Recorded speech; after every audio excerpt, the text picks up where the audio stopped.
Hey guys, what's up? Thank you so much for listening. Thank you so much for tuning in. Really appreciate it. Please like, subscribe, share with your mates, and enjoy the episode. Hey guys, what's up? Another episode of The Flip Side. Excited to get right into it. Krishn, how you been? You've been flaking the boys recently. maybe something's on person. Actually, how's everything been? It's been good. It was my mom's birthday on the weekend. Okay. Yeah, so it was my mom's birthday on Sunday. That's why I couldn't go on Sunday. Friday I completely flaked. I'm not even gonna like Saturday night. I'm not even gonna go two ways about it. I straight flaked. Okay, I flaked. I did it. But welcome back, guys. It's episode 37. Oh, it totally is 37. Episode 37. Thank you so much for your support and listening. Welcome back. But yeah, it's been work's been pretty interesting recently. There's been a few things that's happened. I can't really go into detail about it because it's quite confidential, but I'll briefly touch on it later. But like, yeah, a lot of things have been going on. Yeah, like I said, you know, a lot of family stuff on the weekend. But how was your week? What did you get up to? I know that you finally got around to, you know, getting the bonfire happening in the back. How did that go? How was your week? Dude, the bonfire is nice. It's like relaxing. Like I'm addicted. Like I'm doing it tonight again. I'm having Reese come over, one of my white traveling friends. I don't know why I say white, but every time I introduce Reese, I'm like, my white friend, my white traveling friend. You're more than welcome to come if you'd like, but I know it's a fair trek, so I'm going gym tonight. Yeah. So we're gonna have a nice fire tonight. It's something relaxing, it's therapeutic. It's like a productive way to end the night, and it's like a way to, like, when you have a fire, you just talk. It's cool. It's like and it's like no pressure. There's no guards up. When you're sitting around a bonfire, it's just like a chill vibe. 100% agree. Around the bonfire, the conversations are just completely intergalactic, bro. Intergalactic. But yeah, they're insane, eh? Like, it's a great vibe. It's so chill, laid back, no one cares. You're just doing whatever you want. It's just good, you know. Like, that's all I can say. It's just good. Like, have a drink, you know, with the fire. Like, how do you get it started? Do you have fire starters, or you just light a match and chuck it in there? Because I saw you had like crates. And then, like, we could totally film an episode outside, but I think it'll be a bit too hard logistically. We're figuring it all out. But yeah, how did it all? My goal is to try to get a fire with one cube of fire starter. So put in a cube, put some leaves around, put some twiggling around, and then that's how I got it started. And it was like, I had to like rush because it kept dying. So today when I'm gonna like build like a pyramid, like from like the cube in the middle, leaves, twigs, thicker twigs, some thick wood on top, and create this whole pyramid. So when I light it, everything is being worked on. There's any lost energy, not heating up wood. Yeah, and then like that's what you always see the photos. People do it in the pyramid, and then yeah, it heats upwards, and then that way the bottom stays really hot as well, and then you get the nice flickering fire at the top. Yeah, I rate it. So you're gonna do it tonight. I'll come over, we'll do it again. This week I'm busy, we'll do it again after that. But like, yeah, get keen, look at that. So I was talking to Kevin when, you know, you flaked the Friday, and we were like, man, like, what happened to Krishn? He flaked last minute. We came at 7 p.m. and we got rejected because the booking was still at 6 p.m. And we waited till 8 p.m. because it was not rebooked, and apparently when they called your phone number, you didn't pick up. And we're like, what's happening to Krishn? Well, he's starting to grow apart. He's starting to slowly, like, sort of distance from us. Oh, that's my key to reply. God. Bro, I couldn't be bothered that Saturday. You know exactly why I didn't come as well. I was just like, I can't be bothered. But it is what it is. I don't know if they called me or not, because I think on Saturday I went out for dinner with family. So I can't remember if they called me or not. I think I did get a missed call, but I don't know if it was them or not. I just saw some random number. But yeah, straight flaked. It is what it is. Like, I'm not going to hide away and, you know, make excuses. That's just me. I was just a complete burden that day. I was a liability and harm. Was it a good feed? Because I feel like I've noticed like these trends. So Actually, I'm gonna skip this topic. I'm gonna skip this topic. It's gonna involve too many. I don't want to talk. So I recently got an offer for my Rolex on eBay. Someone offered 24,000. eBay takes 10%, so I'll be leaved with. eBay take 10%. Yes.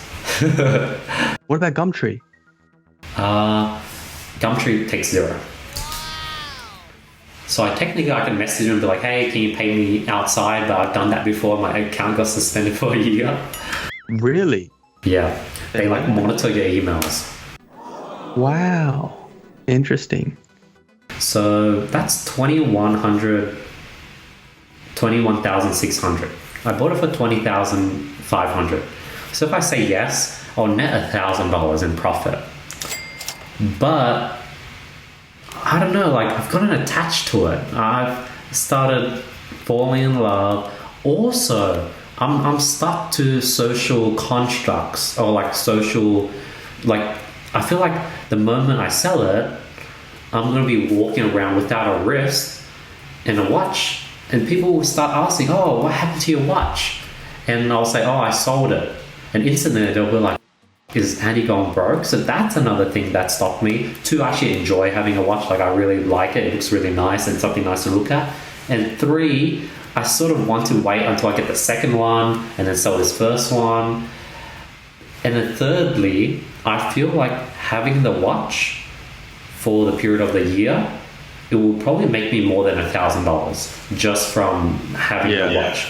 So there are solid reasons why I want to say no to the offer, but at the same time, the first reason is like quite like, wow, I'm a bitch. Like I'm wearing it because I want people.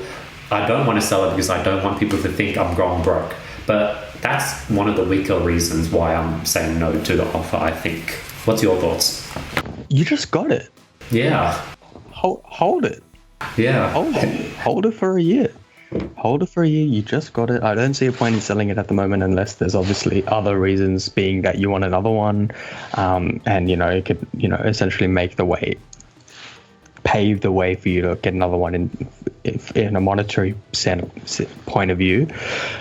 But I don't see a point in selling it right now. There's no point. You just got to enjoy it while it is. Don't lose it. Don't scratch it. Don't hurt it. Don't harm it. It's a freaking Rolex.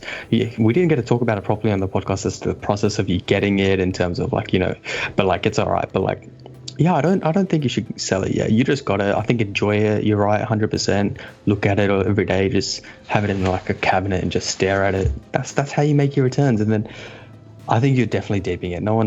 I don't think socially, like everyone's gonna be like, oh, is he going broke? No, it's all right. Don't worry about that.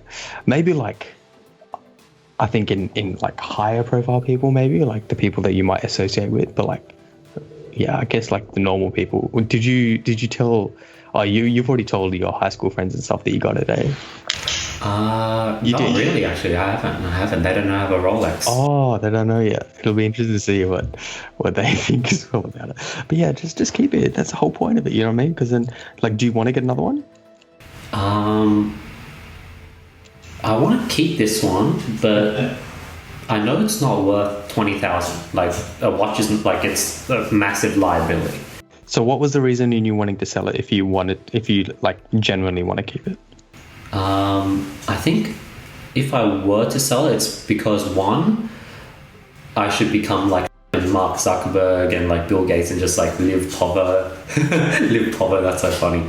And don't be like I know what it feels like. I don't need it. Like I'm better than these guys. That was one of the reasons. 2, as a monk, you want to live like a monk. Yeah. 2, it's an easy way to net $1,000, and 3, having an extra 20 grand is pretty handy in sort of crazy times like this. Now I'm saying these things, I'm convincing myself to sell it. Okay, then devil's advocate, why did you buy it? I bought it because I wanted something nice. I wanted to reward myself. I don't really have a watch, so I usually walk around watchless. I wanted to have it to create more business opportunities. I wanted to use it for marketing. And I wanted something that would hold its value.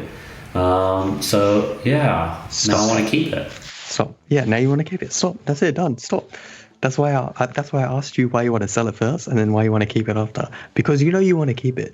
Selling it, yeah, you become a little more liquid. You sell It's an asset. It's a fucking $20,000. At the moment, its value is $20,000. But you just got it. Selling it is just, I don't know, it just kind of defeats the entire purpose. You know what I mean? Like, you got it.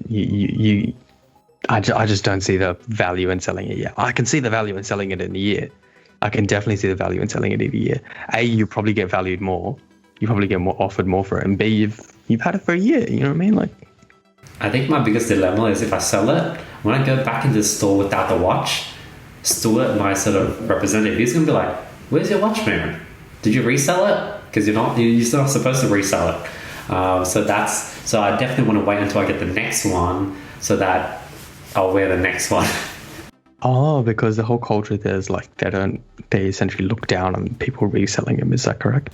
I think if you're caught reselling, they won't sell you any more Rolexes. From the actual store. Yeah. That's pretty intense. Definitely don't sell it until you get your next one. And the thing is, I think it'll be a good way to mark your progress as well, because you'll eventually be in a spot where you can like look back and say to yourself, okay, yeah, I've worked hard.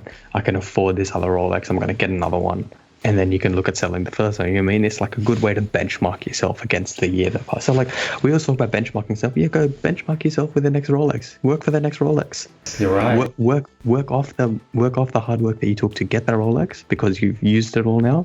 Use all the hard work and the money to get the first one. Work hard again to recuperate it. Get the second one. Look back, benchmark, done. Very, very true. I like that new crew neck. Dude, it's been getting cold recently. Yeah, it's fucking freezing. I didn't want to go to work this morning. I was just like, nah, I can't be bothered. It's so warm inside, you know what I mean? I don't want, The bed is so nice and warm. You have wooden floors, isn't that cold as hell? Oh, I use Ugg boots, so I don't walk around with socks. Always got Ugg boots or some slides on. But yeah, it's cold if I walked around barefoot. Dude, I realized I used to always get sick in winter. I would always be sick for like the whole of winter, and I realized why. It's because I would walk around with only socks. Freaking your feet is cold, and like the moment I start wearing Ugg boots, I haven't been sick for the last 2 years.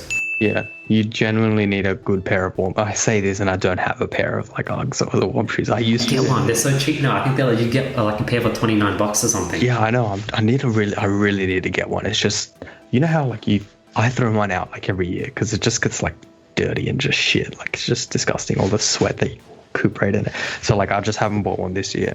But you're right. Like I'm on Ozbargain every day, bro. Ozbargain. I seen it the other day for $29. I should have bought another pair. I want one for outdoors. I've never worn Ugg boots outside. Huh? I've never worn Ugg boots outside. I haven't too, but I see people that do it, and I'm with it. I rate it. I don't mind it, but yeah, I definitely got to get it. It's so cold lately, bro. I walked into work, so like work's been getting pretty intense lately. Like, okay, tell me about it. There's been a lot that's going on. So like first of all, we had like a massive change in the management. So big boss came in, right? A new big boss came in, and he came in and he immediately saw things he wanted to change, and he started. He laid that. What do they say? What's the saying? He laid the hammer down. He really enforced his law upon it. So like, you know how when banks do things wrong, they get fined for it, right? So like, my bank got fined a lot of money. Oh no. Okay. Anti-money laundering way back when, and so they hired a lot of people in response to that to make it seem like on the books, like, okay, look, this is what we're doing to essentially rectify a position, to make sure that we don't get in that position again. We're spending a lot of money into this to make sure our compliance is top notch, right?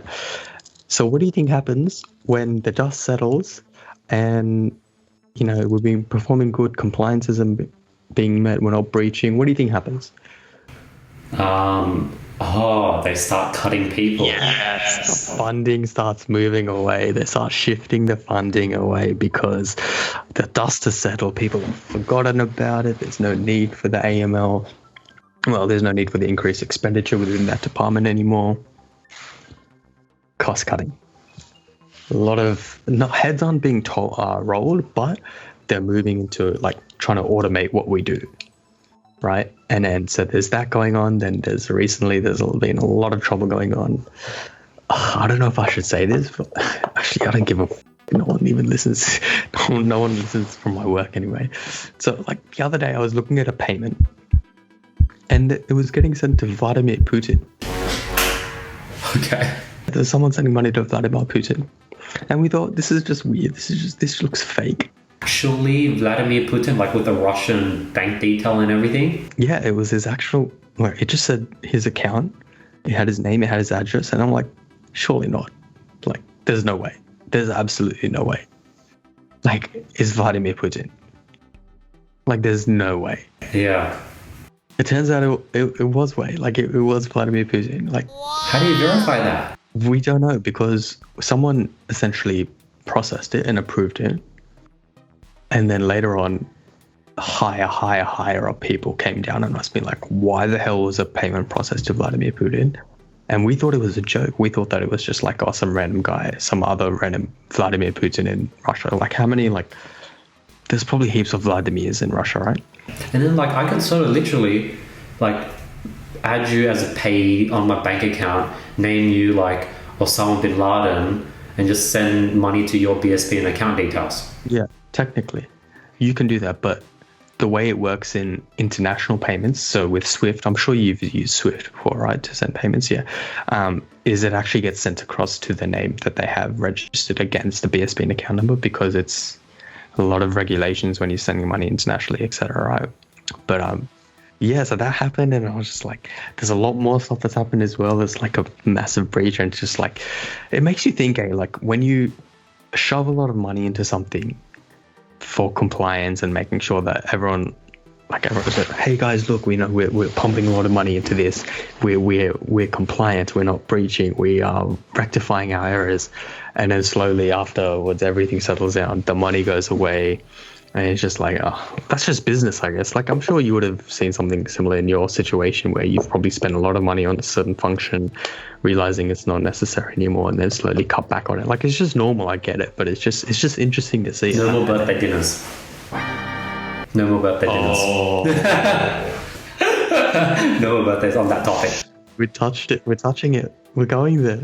But finish what you were about to say. How like sometimes you put so much money into like a function and it's not worth it. Sometimes you'll find yourself in a situation where you put so much money into a function for a good night out, and the returns are just not there. You just don't get a good return on it because you just don't have an amazing night. It's a bit of an odd one. What do you think? I think you have something to mention. I think this is sort of like we talked about last week, how I was going to quit drinking.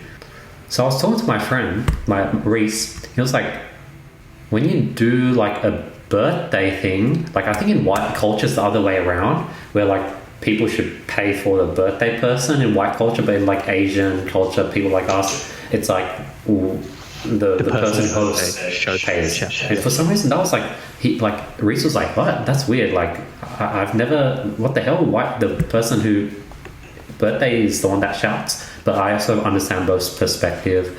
Actually, I think in the future I'm just gonna make it even more tighter. Like eventually I'm just gonna make those just like tighter circles. I think 6 people wasn't too bad. It was cool. I think the reason why I was hesitant on doing a birthday party this year is because I'm still sort of finding myself like hanging out with different people, and I'm only starting to form like a tight circle, and that's sort of like, you know, everyone's sort of grown apart. I've only known the other people there only for less than 6 months, so I don't know them too much. And eventually when I do these events, I'm more than happy to like, you know, just cover the whole function. Hopefully 1, I'll be more richer then, and 2, it'll be like a tighter circle of people that I really love. And when it's like I don't even fret. I think that's I get what you mean. Like at the moment it's like a stage where it's like the fact that you're feeling a bit iffy about it says a lot in itself. You know what I mean? Like, do you know what I mean? Because like if it was just like me, you, and like say a few other people, I just wouldn't even give a shit about it. I'd be like, yeah, whatever, yeah, sick, done. I'm super stoked. You know what I mean? But like, because I think if it was just like 4 people, like it was just like the uni boys, like me, you, and the other uni friends, and it was just us four. Like done. There'd be no like worries. I'd get dinner. You guys get a few rounds, and that would have been fine. I think I'm just a bit iffed out because ironically, the people who made the most money didn't get me back, and the people who just like are doing a normal 9 to 5 were the ones who got me back. It's interesting, isn't it? Yeah. I don't know that I still feel very strongly about this. I haven't really told you about it properly, but I think that's a massive wanker move. I think it's a massive wanker, even to not even offer. You know what? Yeah, I know. Either yourself or our mate that paid for it. You know what I mean? Like, I don't know. Like, to people listening, like, when you go out in a group of friends, it's your birthday. I'm happy to shout for everyone's dinner. If it's my birthday, I'm the same as you. I'm happy to shout for everyone's dinner. But like the people that like come and then like they don't even offer to shout, or like they don't even offer to pay, or like they just sort of fade into the background. Like, why the f*** are you there? You know what I mean? Like, I don't know. Like, talking about compliancy for your bank, is being compliant basically just like you're just doing censorship for the government? Like, you guys are basically trying to not send money to countries that are not friendly with Australia, and all these banks are basically being filtered or censored by the government. And is that what? Yeah, we are essentially the police of the bank. That's the best way to put it. We're the bank police, because we need to make sure that we don't facilitate anything to Vladimir Putin. Because like, as a bank, if you do send money from John to Vladimir Putin, you're just doing your job. But the only reason you would filter it is because the government doesn't want you to. Honestly, spot on. That's exactly my role in what I do. It's called sanctions. Like, that's what the government does. They sanction certain things to prevent facilitation of funds for certain things, whether it be trade, whether it be just regular payments. You're 100% right. As a bank, we should be facilitating these things, but we have a legal obligation set by the government to not facilitate them, because we bank within Australia. We have our own regulations and everything, right? So it's like, yeah, technically David should be able to send money to Vladimir Putin, but he shouldn't be, because it's then no matter what happens, because of, say, person X's history, them being known to have previous relationships with certain people, dealings with certain things previously, you know, doing drug facilitation, terrorist activities, etc.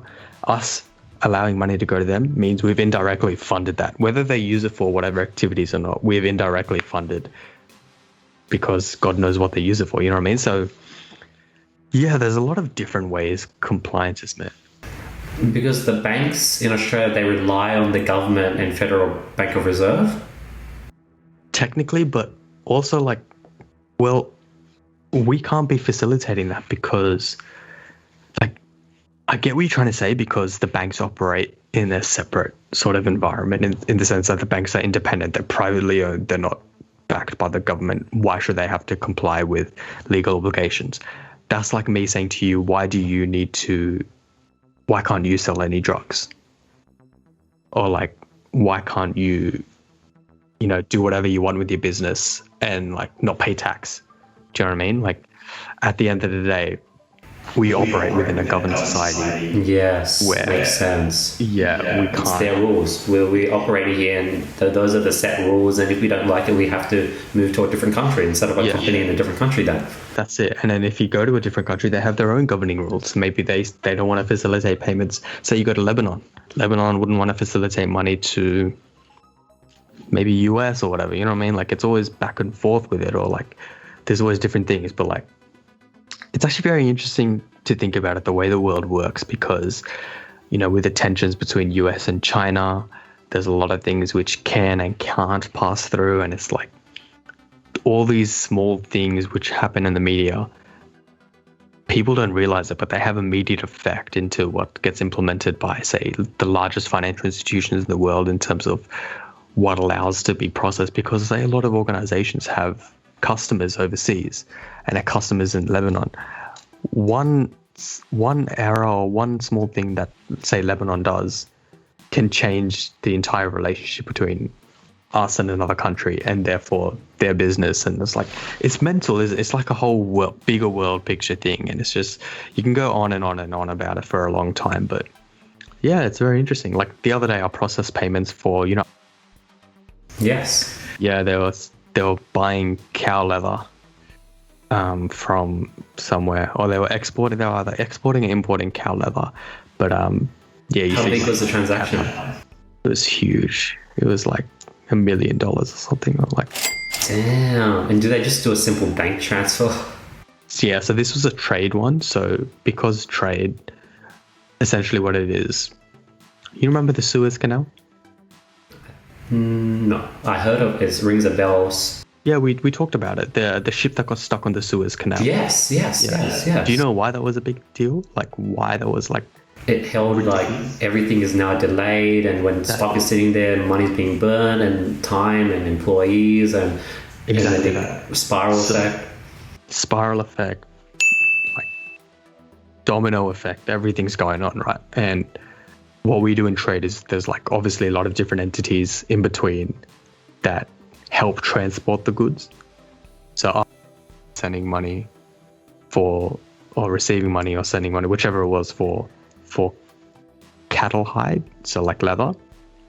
That leather goes through so many different companies, so many different shipping organizations, so many different ports, and it all needs to get listed, and we all need to like essentially ensure that it's not a threat to Australia. And that, because like, when you watch movies, when there was in like, say, a movie about like drugs and crimes and gangs, you always end up at a shipping port, a huge shipping port. They go to a random container, they check if no one's looking, they open the container. Inside the container there's just boxes and boxes. They open a box, there's a teddy bear. Inside the teddy bear there's drugs. Yes. Right? That's how drugs get moved. Like obviously the business is a lot more lucrative, given that you got to be a lot more secretive. But like, what we do is we need to make sure, like from an Australian standpoint, from a bank standpoint, they need to make sure that anything that they're processing doesn't facilitate any illegal equipment activity. Obviously, no one's going to say drugs in the thing, but like what I'm saying is like, you don't know what's in the thing, what's in the cargo. Like in that Suez Canal, in that ship in the Suez Canal, who knows what's on there? It's crazy. Like it's a plot. It's not a plot hole. Sorry, it's like it opens up so many like different avenues. It has to, because if there's literally 10,000 containers, at least 0.5% of those containers contains a teddy bear with cocaine inside. It has to. Just numbers. I think so, 100%. But at the same time, it's so easy for us to say it has to. But like, think about it. We're just gonna. How would you set up a lucrative drug business? It's so interesting to think, isn't it? Because you need to have friends in the right places. Because there's absolute no way that drugs can't pass through our system without any form of corruption. There has to be corruption for these things to pass. It's impossible for it to not. People get paid good money in the right hands, because say you're sending it, say you're trying to receive it from overseas. If you're receiving a shipment from Brazil, that's going to be the cargo that gets looked at the most. So you need to know people at the shipping dock, or like offices and everything, to like green ticket, or you know what I mean? Like how would you set up a lucrative drug business? This is just a good clickbait. Yeah, like, ooh. Oh, we'll title this. Yeah, because like if I did that, so let's say, where would I be making it and where would I be sending it to? In the granny flat, and you're sending it to. Okay, say you're trying to receive it from Brazil. Okay. And say, okay, you can have different options and scenarios, but like, just say for one, you're making it in your granny flat right now. Okay, cool. If I was just making it in my granny flat, and I guess I'll just find a person that would be the runner that would go ahead and start distributing it, and it'll come to me and get more stock. Now the question is, what if that runner becomes like a snitch? Then maybe the next thing is I'll start using like a phone that's like, use like SMS, use a fake profile, hit up people that would be interested, build trust, always drop it at, let's say I drop it underneath this bench or in this park, and the runner can pick it up from there, so he doesn't know who I am, where I live, my identity. He just comes there, he transfers me the money and picks it up. Now obviously as it gets bigger, the transferring of money will become an issue, because that can now be linked. So then I'll have to start thinking of things like freaking like disposable like bank accounts, credit cards, PayPal, Beam, and I'll diversify and have like a bunch and try not to link it to me, and start receiving a bunch of payments and doing these drop-offs at these random locations. You know what they do? They call them, they're like, because it's so hard to be able to manage so many different things in so many different times. Okay, this is getting very deep here, and it should not be taken as if we're doing it at all.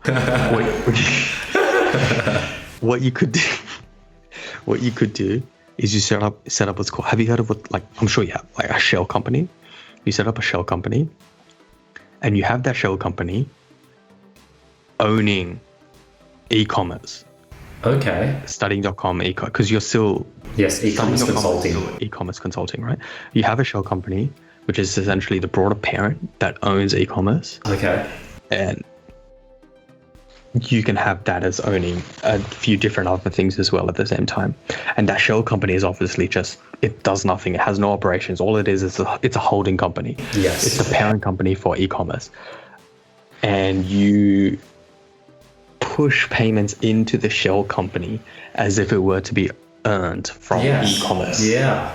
I mean, but like obviously you can't say that it's from e-commerce, but that's the whole purpose of shell companies. There's so many shell companies out there, which I'm seeing so many every day. They just say like something holding company, and you just see it and you try to Google it, and it's like, what do they do? Do they have anything? And because some legitimate holding companies, they own some of the biggest companies in the world. They have a lot of genuine companies under them, and like they're just the big parent, right? But there's a lot of holding companies out there which have no like noticeable subsidiaries, etc. What's interesting, I've always found, is like it's like everyone knows that, let's say there's a company called what's this pen called? I forgot. Parker Pty Ltd. And then Parker probably has like a Parker's Holding PTL Ltd. And then that probably has like the owners like Mr. Politics, Parker's Family Trust. So there's probably this whole structure, and it's like everyone knows it exists, but people just literally legally can't sue the holding company or sue the trust. And it's weird because they name it holding, they name it trust, so like you just search them up and it's obvious. Like they don't try to name it, if this is Parker Company, they don't name this Penn's Worldwide United, and this is the Penn Family Trust. Like they don't use weird names, they make it blatantly obvious. But is the legal system that hard where you just can't sue them? Even if you say, hey, this is the you cannot sue me holding, this is the you can't trust me, you can't touch me because it's a trust fund. Like you can name it those things and you wouldn't have any issue, I guess, would it? Yeah, like it wouldn't be an issue, because at the end of the day, they're legitimate companies which are owning legitimate like the holding companies which own legitimate companies. So I don't think it's like that big of an issue. You know what I mean? I think the issue is, I'm pretty sure recently as well, there was a bank which got done for facilitating a lot of payments internationally to a lot of shell company, which essentially is just a dummy. It's just a decoy, because it doesn't do anything. It just funnels the payments in from all your multiple operations. And I think that's what's getting me. When someone has a holding company and someone has a trust, it's like you blatantly telling people, hey, I'm funneling money up this structural ladder.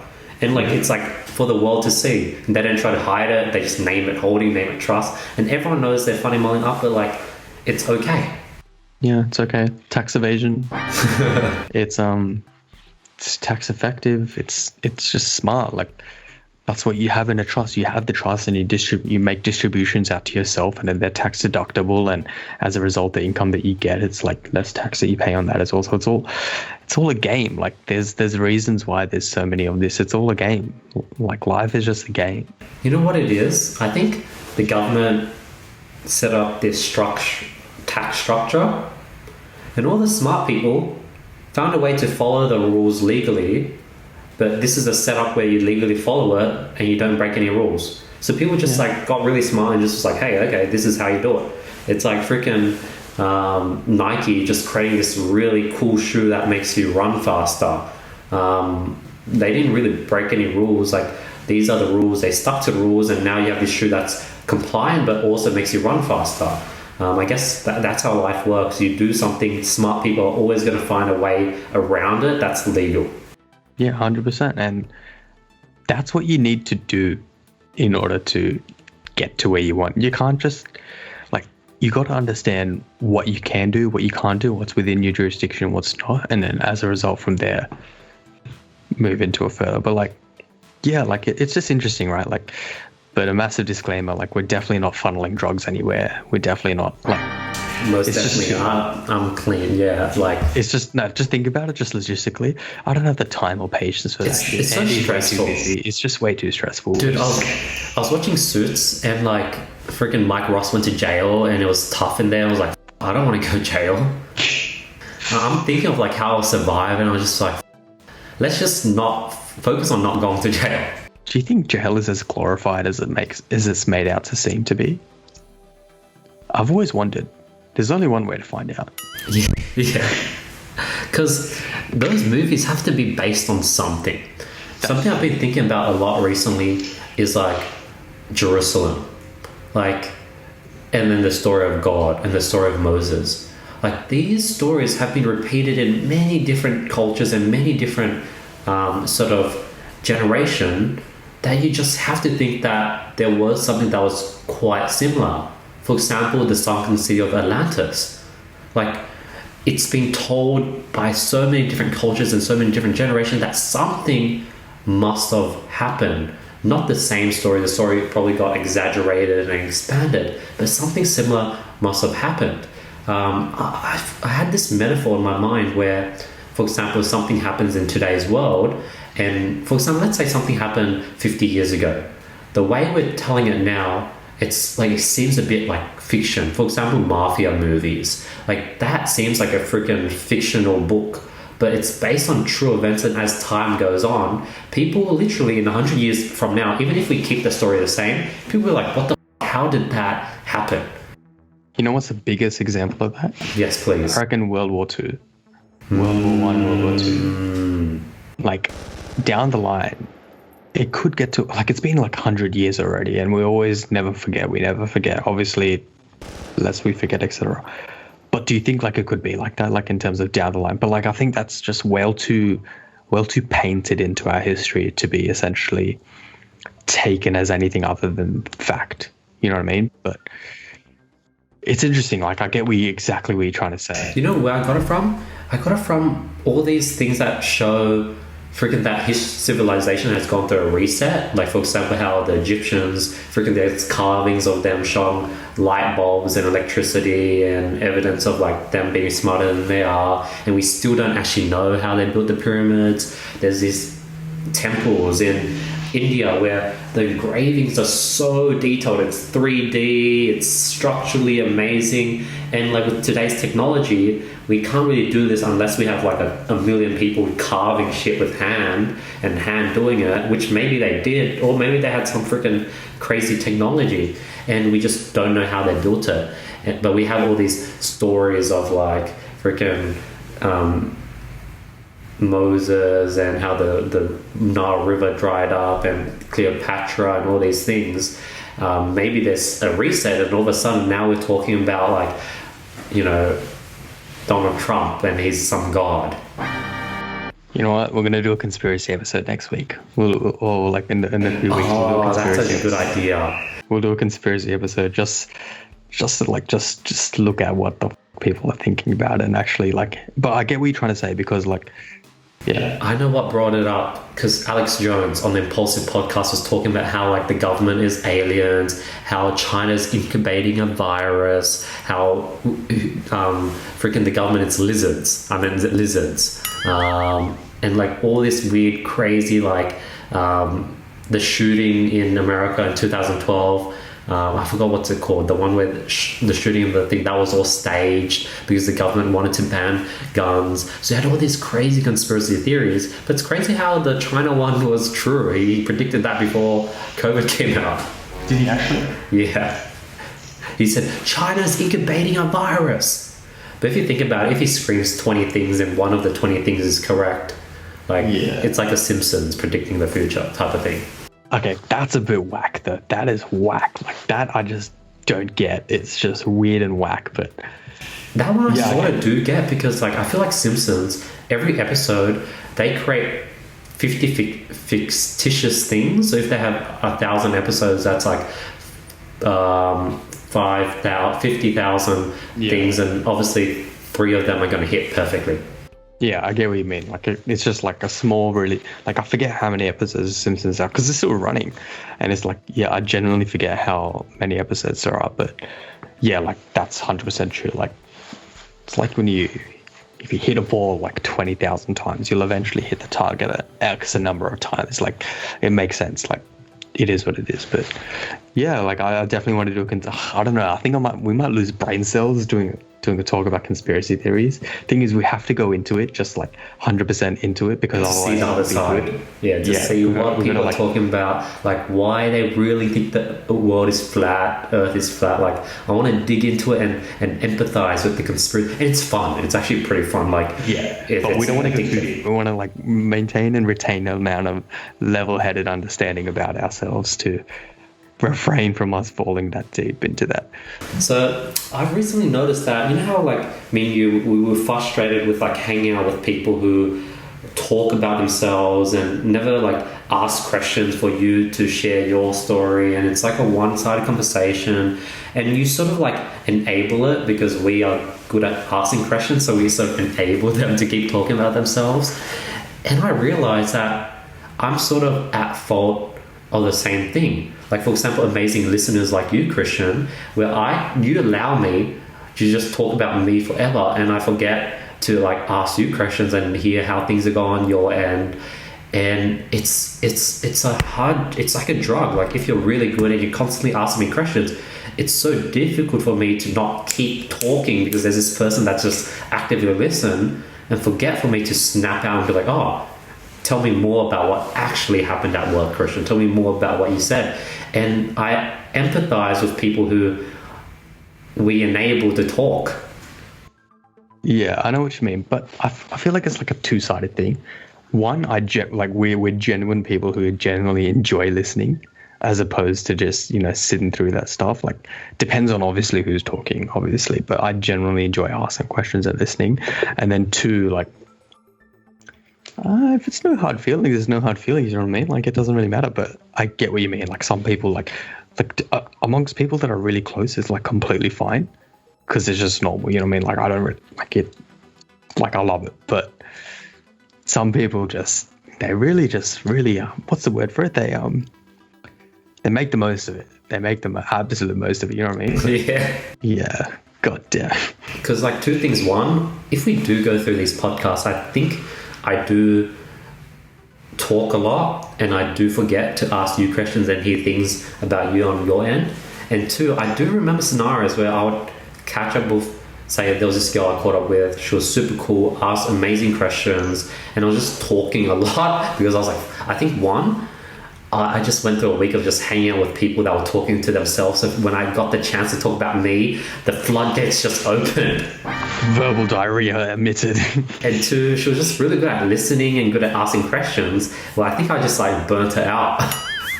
and that's why I was do I burn you out, Krishn? Sometimes I just go on these crazy runs. I'm and I just link things together, and I'm just talking for an hour. I can maybe burn people out if they give me the chance to talk.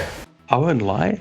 It's everyone's different, so you definitely could be burning someone out, because the way certain people receive the reception that you receive from certain people is not going to be the same, right? So I won't lie to you. Yeah, you probably could burn some certain people out, and that's not because of who you are and the amount that you talk. It's because of them as well. You know what I mean? They probably just not up for it.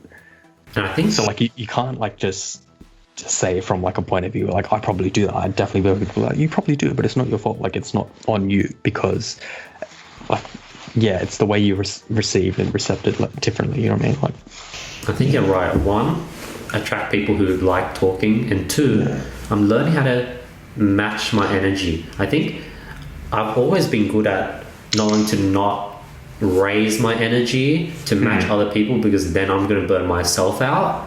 But now I have to work on lowering my energy with people who do have lower energy, and that's something I need to work at.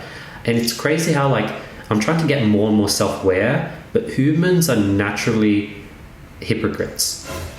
it's funny because I'm literally going through the same thing right now where I'm trying to become a lot more self-aware and like subdued when I'm catching up with certain people, just like really subdue myself, because like the personality I have, it's loud. It's like I talk a lot. I talk shit. Okay, maybe that's why we match. Yeah, I talk a lot of shit, right? But not because I talk a lot, not because I talk shit. Okay, do you?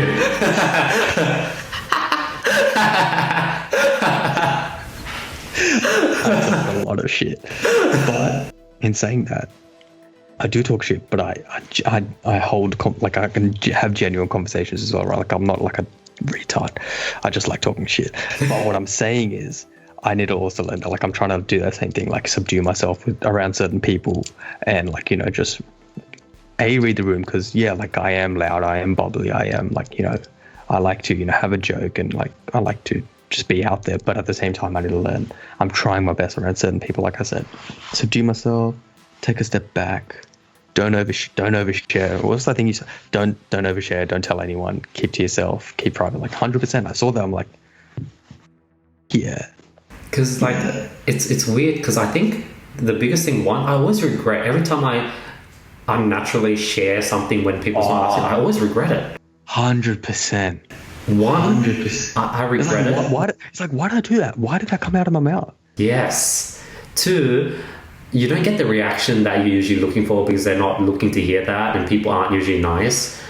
Three, sometimes people literally grab on that and they use it to fuel themselves to beat you. That's the thing. That's 100% the thing. And you're like, why did I overshare? Like, it wasn't necessary for me to overshare. And you look back and you think in the moment, it seemed all right. And then, like, it's one of those things where, you know, when you remember something that you did like 5 years ago and you're like, why did I do that? But like, you can look back at something you said 5 minutes ago, like, dude, why did I do that? Like, why did I overshare? Like, you don't realize that they're just listening in the back and they're just like... There are things I regret saying in year one. When I think about it, I sometimes start sweating. Oh, like, did that really happen? Oh, and then like, the only thing that calms me down is I'm like, okay, the other person probably doesn't even remember it. That's what I have to try and keep reminding myself, is like the other person doesn't remember it. The other person, yeah. Because there's so much shit I said in high school, did in high school, where I'm just like, oh. Oh, I can relate. I don't want to remember anything anymore. I'm happy with where this came. This is an interesting podcast. We started off talking about compliance to then talking about how we set up a lucrative drug organization in business. And next week or a week after, we'll talk about conspiracy theories. But very solid. I'm happy. This is a good episode, and these are fun. These are just I'm getting I'm figuring out the sponsorship. We might get a sponsor soon. We'll talk about that more in the next episode maybe. But yeah, great solid episode. Thank you so much for listening. Really appreciate it. Yeah, Krishn, you could wrap it up for us. Episode 37. Thank you guys. Appreciate it very much. Like, subscribe, please listen. Our YouTube is actually slowly growing, and we don't notice. We notice if you like leave comments in our clips. If you found us through the clips, you probably haven't stayed until 50 minutes, but hey, thank you guys so much. Have a good day and peace. Peace.